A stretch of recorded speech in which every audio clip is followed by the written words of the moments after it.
Bab 6 Gerakan Reformasi Luther. Reformasi akan menimbulkan kesan buruk bila tidak dipahami betul sejarah kemunculan dan pokok-pokok pikirannya. Banyak sekali ahli sejarah Gereja Katolik Roma menilai reformasi sebagai pemberontakan pihak Protestan terhadap Gereja Katolik Roma yang akhirnya menimbulkan perpecahan gereja dan kehancuran kesatuan Eropa. Sedangkan ahli-ahli sejarah Gereja Protestan menilai reformasi adalah usaha untuk mengembalikan gereja kepada pola gereja yang mula-mula dalam Perjanjian Baru. Masa reformasi dimulai dengan pemasangan 95 dalil Martin Luther pada pintu gereja istana di Wittenberg 31 Oktober 1517 dan berakhir dengan berakhirnya Konsili Trente 1545 hingga 1563. Tokoh reformasi yang pertama dan sekaligus pencetusnya tentu saja adalah Martin Luther. Martin Luther lahir pada tahun 1483 di Eisleben, Jerman Timur, dari seorang ayah yang bekerja sebagai buruh dan kemudian pemilik tambang tembaga. Ia sedang mempersiapkan diri untuk menjadi seorang ahli hukum pada tahun 1505 ketika suatu kejadian nyaris merenggut nyawanya. Peristiwa itu begitu menakutkannya sehingga ia terdorong untuk menjadi seorang rahib. Ia tergabung dengan Ordo Agustin Eremit di Erfurt, sebuah ordo yang pola hidup dan peraturan serta disiplinnya paling keras dan tegas. Pada tanggal 3 April 1507, ia ditahbiskan sebagai imam gereja Katolik Roma. Pada tahun yang sama, ia juga mulai belajar teologi di Universitas Wittenberg dan meraih gelar BTH 1509 dan THD 1512. Sejak tahun 1509, ia sudah mulai mengajar di alma maternya dan kemudian dikukuhkan sebagai profesor teologi. Akan tetapi Martin Luther mempunyai persoalan. Kepadanya diajarkan bahwa supaya Allah berkenan dan kita menerima anugerahnya, kita harus berusaha sebaik-baiknya. Ini berarti mengasihi Allah di atas segala-galanya. Tetapi Allah yang digambarkan kepada Martin Luther adalah sebagai hakim yang menimbang-nimbang jasa orang. Luther merasa terperangkap. Ia tidak bisa mengasihi Allah yang menghukumnya. Namun ia tidak akan diterima sebelum ia mengasihi Allah. Secara khusus ada sebuah ayat yang menyebabkan kesulitan bagi Luther, yaitu Roma 1 ayat 17. Sebab di dalamnya nyata kebenaran Allah yang bertolak dari iman dan memimpin kepada iman. Seperti yang ada tertulis, orang benar akan hidup oleh iman. Luther benci sekali kepada Allah karena ia menghakimi manusia menurut kebenaran, bukan saja menurut Taurat tetapi juga berdasarkan Injil. Tetapi suatu hari mata rohaninya terbuka dan mulai melihat arti dari kebenaran Allah itu. Akhirnya ia mengerti bahwa bukanlah karena kebenaran Allah menghakimi kita, tetapi sebaliknya karena kebenaran ia membenarkan kita oleh iman. Injil tidak menunjukkan penghukuman dan murka Allah, tetapi penyelamatan dan pembenarannya. Segera setelah Luther melihat itu, ia merasa seperti lahir kembali dan masuk ke dalam Taman Eden. Luther mulai berkhotbah dan mengajar tentang pemahaman barunya. Pada tahun 1517, ia mengeluarkan 97 dalil untuk didiskusikan di universitas atau suatu yang biasa dilakukan. Dalam tulisan ini, Luther jelas sekali memperlihatkan pengaruh Agustinus dan ia menolak semi-pelagianisme abad pertengahan. Luther sangat kecewa karena dalil-dalilnya tidak begitu diperdulikan. Tetapi kemudian Luther menulis dalil-dalil lain dalam tahun itu juga, dan kali ini menarik perhatian. Luther marah besar dengan surat penghapusan siksa yang dikeluarkan dekat Universitas Wittenberg. Maka ia menulis lagi 95 dalil melawan surat penghapusan siksa tersebut, dan tepat pada tanggal 31 Oktober 1500. Pada tanggal 31 Oktober 1517 memakukannya pada pintu gereja istana di Wittenberg. Ia mengirim suatu salinan ke uskupnya dan satu lagi kepada Pangeran Albertus. Namun satu salinan lagi jatuh ke tangan seorang pencetak yang berjiwa dagang, dan ia segera mencetaknya serta memperbanyak dalam bahasa Jerman. Segera dalil-dalil itu laku keras dan Jerman serentak bangun. Luther langsung jadi pahlawan. Dalil-dalil tersebut relatif konservatif, hanya mengusulkan pembaharuan kecil-kecilan dari sistem yang berlaku.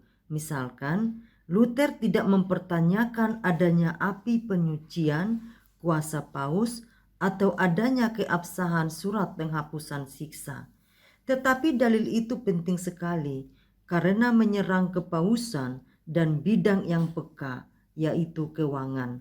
Juga timbul keresahan di Jerman karena pajak-pajak yang berlebihan yang harus dibayarkan kepada Roma.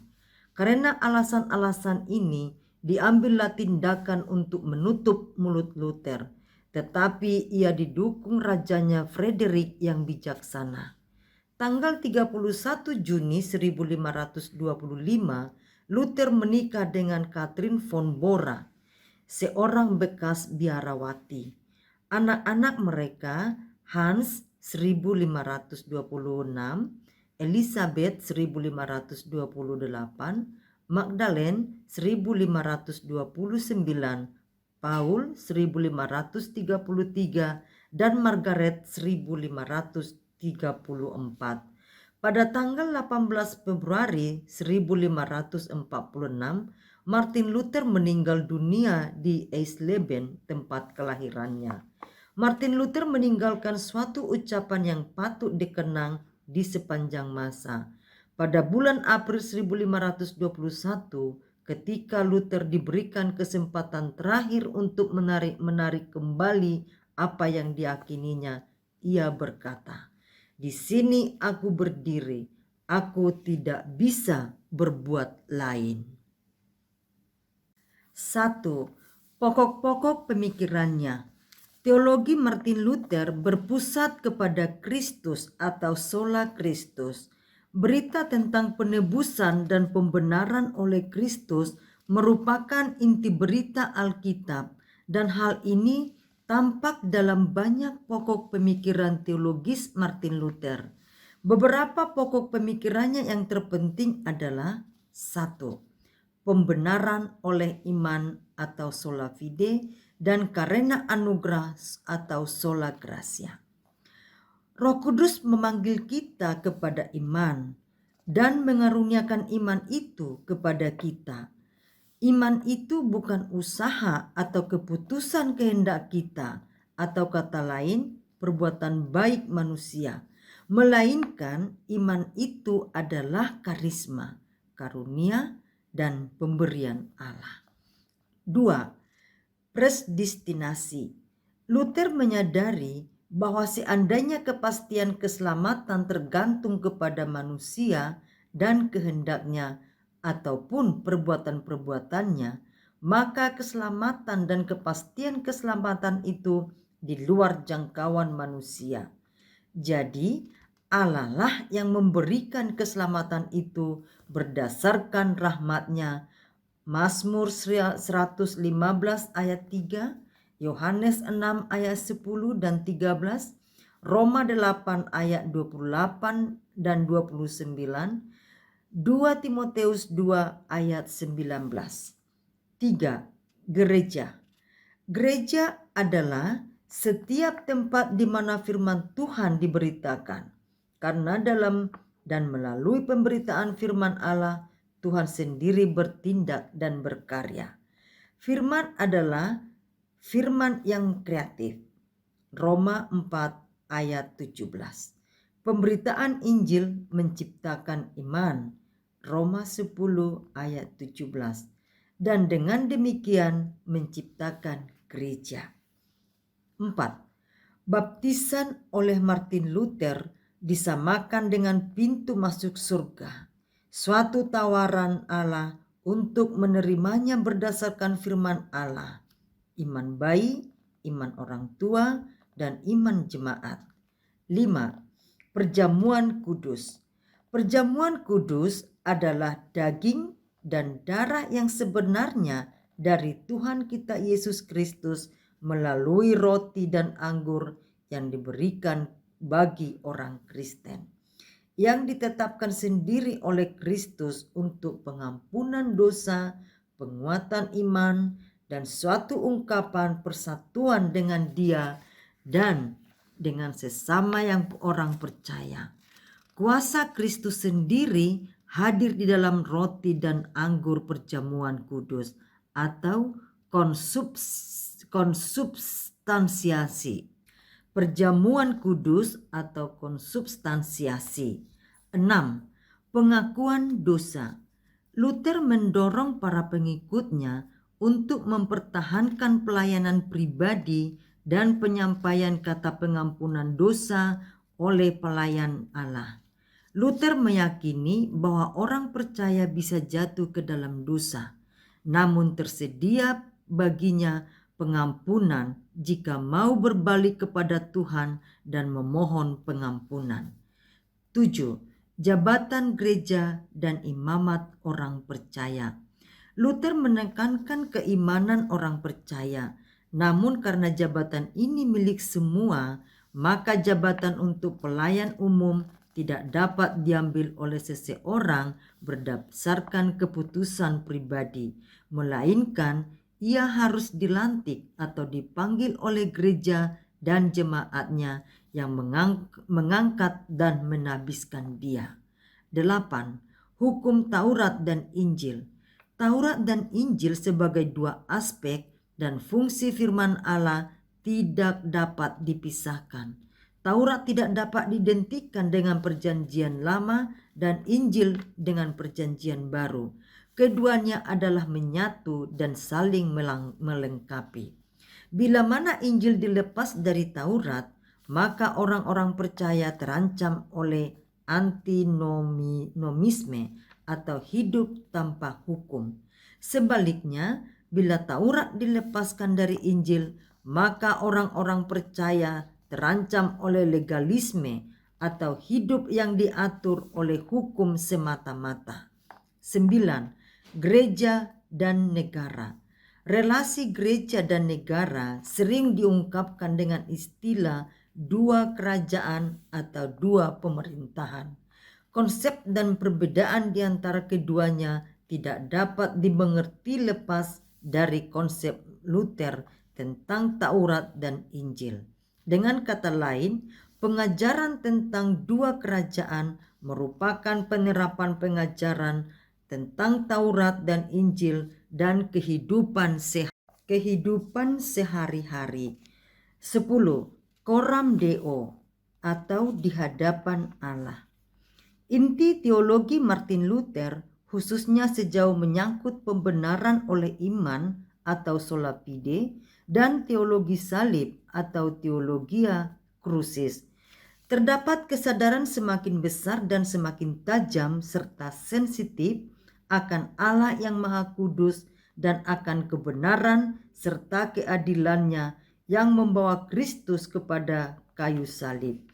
Seandainya Allah tidak datang pada hari yang sejuk atau pada Kejadian 3 ayat 8, kata Luther, Adam dan Hawa tidak pernah menyadari dosa mereka. Tetapi waktu Dia datang, mereka menyembunyikan diri. Mereka menyadari akan kejatuhan mereka. Hanya Coram Deo manusia dapat menyadari siapa dirinya, berdosa, terhilang, tidak berdaya, dan dimurkai. 11. Penginjilan. Bagi Martin Luther, penginjilan adalah hak dan tanggung jawab setiap orang percaya dan gereja. Namun sumber dan daya gerak penginjilan adalah faith active in love, yaitu iman yang menjadi aktif dalam kasih dan karena kasih. 12. Alkitab.